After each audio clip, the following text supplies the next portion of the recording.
திருச்செந்தூர் முருகன் கோவில் தமிழகத்தில் தெற்கு பகுதியில் இருக்கக்கூடிய இந்த கோவில் அழகான கடற்கரையின் அருகில் அமைந்திருப்பதால் ஒரு பிரசித்தி பெற்ற கோவிலாகும்.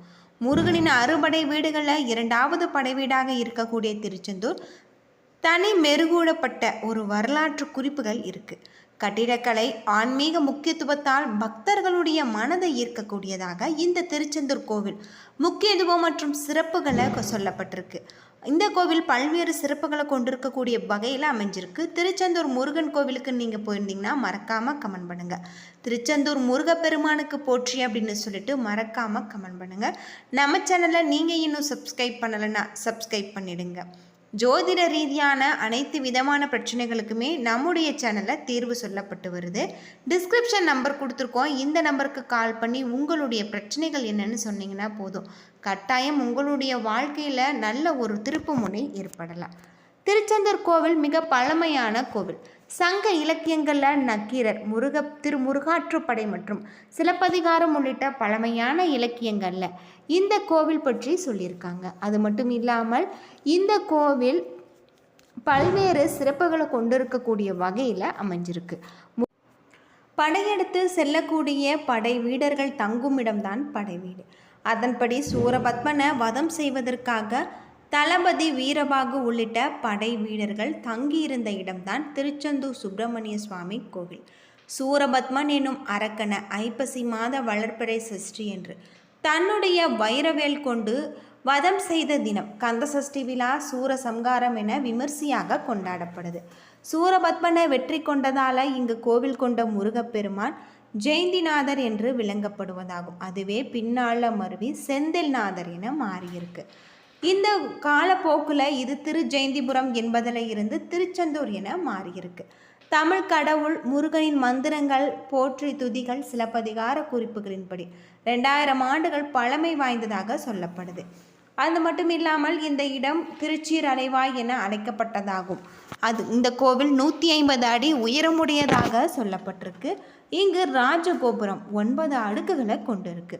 முருகனின் இடது கையில் தாமரை மலர் மற்றும் ஜடாமுடியோடு சிவயோகி போல காட்சியளிக்கிறார். முருகனின் பின்புறம் இடது சுவற்றில் முருகன் பூஜை செய்வதாக கூறப்படும் லிங்கம் ஒன்று இருக்கு. அதில் முதல்ல பூஜைகள் செய்த பிறகு முருகப்பெருமானுக்கு பூஜைகள் செய்வதாகும். சூரனை வதைத்த முருகன் 4 கைகளுடன் சிவபூஜை செய்து ஜடாமுடியுடன் தவ கோலத்தில் இருக்காரு. அவருடைய தவத்தை களைத்து விடக்கூடாது என்பதற்காக அவருக்கென்று தனி பிரகாரம் இருக்கிறதாக சொல்லப்படுது. இந்த கோவில் கந்தசஷ்டி விழாவின் கடைசி நாளில் தங்கள் ஊர் பெண்கள் தெய்வானையை திருமணம் செய்வதற்காகும். போர் முடிந்து முருகனின் உக்கிரத்தை குறைக்கும் விதமாகும். முருகன் மீது மஞ்சள் திருநீற்று விளையாடுறாங்க. இந்த கோவில் கந்தசஷ்டி விழா வெகு விமர்சையாக கொண்டாடப்படுவதற்கு மற்றொரு காரணமும் இருக்குது. சில முனிவர்கள் உலக நலனுக்காக ஒரு புத்திரன் வேண்டும் என்று கருதி ஐப்பசி மாத வளர்பிறை சஷ்டி என்று தொடங்கி 6 நாட்கள் யாகம் நடத்தி இருக்காங்க. இந்த கோவில் காலை 5 மணி முதல் இரவு 9 மணி வரை நடை திறந்திருக்கும். இந்த கோவிலில் 9 கால பூஜைகள் நடைபெறுவதாக சொல்லப்படுது. தினமுமே இங்கு மதியம் உச்சிக்கால பூஜைகள் முடிந்த பிறகு ஒரு பாத்திரத்தில் பால் அன்னம் எடுத்துக்கொண்டு மூலத்தாளத்துடன் சென்று கடலில் கரைக்க விடுவாங்க. இது கங்கை பூஜை என அழைக்கப்படுது. அது மட்டும் இல்லாமல் இங்கு கந்தசஷ்டி விரதம் இருப்பது மிகவும் சிறப்புக்குரிய ஒன்று. வைகாசி விசாகத்தின் போது கடுமையாக நோன்பு வைத்து காவடி, பால்குடம், அபிஷேகம் போன்றவற்றை இறைவனுக்கு படைக்கிறாங்க. தங்கத்தேர் ஊர்வலம், சந்தன காப்பு, அபிஷேகங்கள் போன்றவற்றை இறைவனுக்கு செய்கிறாங்க. சூரபத்மனை வெற்றி கொண்டதால் இங்கு கோவில் கொண்டிருக்கக்கூடிய முருகப்பெருமான் ஜெயந்திநாதர் என விளங்கப்படுவதாகும். அதுவே பின்னால மருவி செந்தில்நாதர் என மாறியிருக்கு. இதுபோல இந்த ஊர் திரு ஜெயந்திபுரம் என்பதில் இருந்து திருச்செந்தூர் என மாறியிருக்கு. சிலப்பதிகார குறிப்புகளின்படி 2000 ஆண்டுகள் பழமை வாய்ந்ததாக சொல்லப்படுது. இந்த இடம் திருச்சீர் அலைவாய் என அழைக்கப்படுவதாகவும் சொல்லப்பட்டிருக்கு. முருகனின் இடது கையில் தாமரை மலர் மற்றும் ஜடா முடியோடு சிவ யோகி போல காட்சி தராரு. முருகனின் பின்புறம் இருக்கக்கூடிய இடது சுவற்றில் முருகன் பூஜை செய்து வந்ததாக சொல்லப்படும் லிங்கம் ஒன்று இருக்குது. இதற்கு முதல்ல பூஜை செய்யப்பட்ட பிறகு முருகப்பெருமானுக்கு பூஜைகள் செய்வதாக சொல்கிறாங்க. சூரனை வதைத்த முருகன் 4 கைகளுடன் சிவபூஜை செய்து ஜடாமுடியுடன் தவ கோலத்தில் இருக்கார். அவருடைய தவத்தை கலைத்து விடக்கூடாது என்பதற்காக அவருக்கென்று தனி பிரகாரம் கிடையாது. மூலவர் தெற்கு நோக்கி காட்சி தருவதாக சொல்லப்படுது. கந்தசஷ்டி விழாவின் கடைசி நாளில் தங்கள் ஊர் பெண்கள் தெய்வானையை திருமணம் செய்வதற்காகும். போர் முடிந்த முருகனின் உக்கிரத்தை குறைக்கும் விதமாகும் முருகன் மீது மஞ்சள் திருநீற்று விளையாடுறாங்க. திருச்செந்தூரில் கந்தசஷ்டி விழா வெகு விமர்சையாக கொண்டாடப்படுவதற்கு மற்றொரு காரணமும் உண்டு. சில முனிவர்கள் உலக நலனை காக்க ஒரு புத்திரன் வேண்டும் என்று கருதி ஐப்பசி மாத அமாவாசை என்று தொடங்கி 6 நாட்கள் யாகம் நடத்தி இருக்காங்க. இந்த கோவில் காலை 5 மணி முதல் இரவு 9 மணி வரை திறந்திருக்கும். திருச்செந்தூர் முருகன் கோவிலில் 9 கால பூஜைகள் நடைபெறுவதாக சொல்லப்படுது. தினமுமே உச்சி கால பூஜைகள் முடிந்த பிறகு ஒரு பாத்திரத்தில் பால் அன்னம் எடுத்துக்கொண்டு மூலத்தாளத்துடன் சென்று கடலில் கரைக்கப்படுது. இதற்கு கங்கை பூஜை என அழைக்கப்படுவதாகும். அது மட்டும் இல்லாமல் இந்த திருச்செந்தூர் கோவில் வைகாசி விசாகத்தின் போது கடுமையாக நோன்பு வைத்து காவடி, பால்குடம், அபிஷேகம் போன்றவை இறைவனுக்கு படைக்கிறாங்க. தங்கத்தேர் ஊர்வலம், சந்தனக்காப்பு அபிஷேகங்கள் செய்து வராங்க. பக்தியுடன் முருகப்பெருமான அபிஷேகம் செய்து வணங்குவதன் மூலம் தங்களுடைய மனக்கவலைகள் தீரும் என சொல்லப்படுது. கந்தசஷ்டி விரதம் இருப்பதால் திருமணம் ஆகாதவர்கள் திருமணமும், குழந்தை இல்லாதவர்களுக்கு குழந்தை பாக்கியமும் கிடைக்கும் என்பது சொல்லப்படுது. இந்த கோவிலில் தரக்கூடிய இலை விபூதி பிரசாதம் தீராத பல நோய்களை தீர்க்கக்கூடிய ஒரு அருமருந்து. திருச்செந்தூர் சுப்பிரமணிய சுவாமி கோவில் 2 மூலவர் இருக்கிறதாகும். இங்கு சுப்பிரமணிய சுவாமி கிழக்கு பார்த்தும் சண்முகர் தெற்கு பார்த்தும் அருள்பாலிக்கிறாங்க. திருச்செந்தூரில் வீரபாகு தேவர் காவல் தெய்வமாக இருக்கார். அது மட்டும் இல்லாமல் இதனால தான் இந்த தலத்துக்கு வீரவாகு பட்டினம் என பெயர் வந்திருக்கு.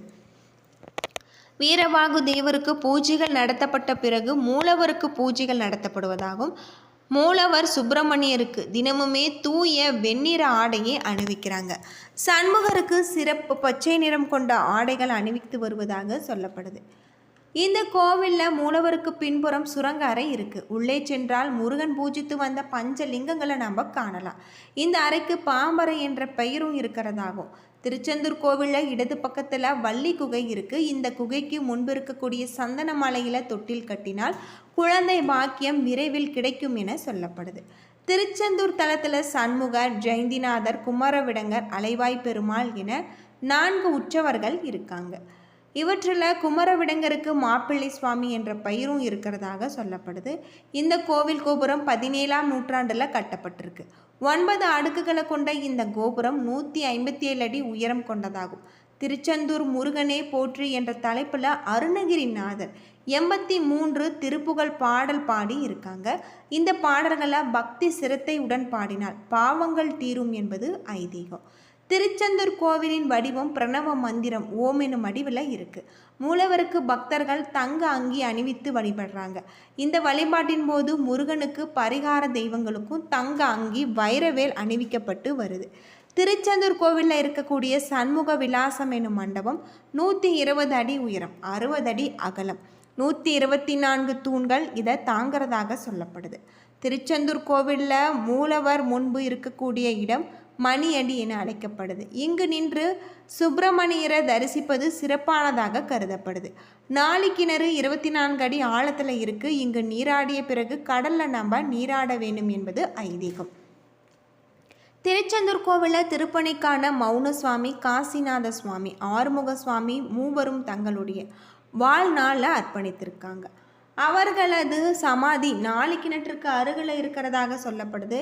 இந்த திருத்தலம் மன்னார் வளைகுடா கடலில் கரையோரத்தில் அலைகள் தழுவும் அமைந்திருப்பதால் அலைவாய் என்று அழைக்கப்பட்டது.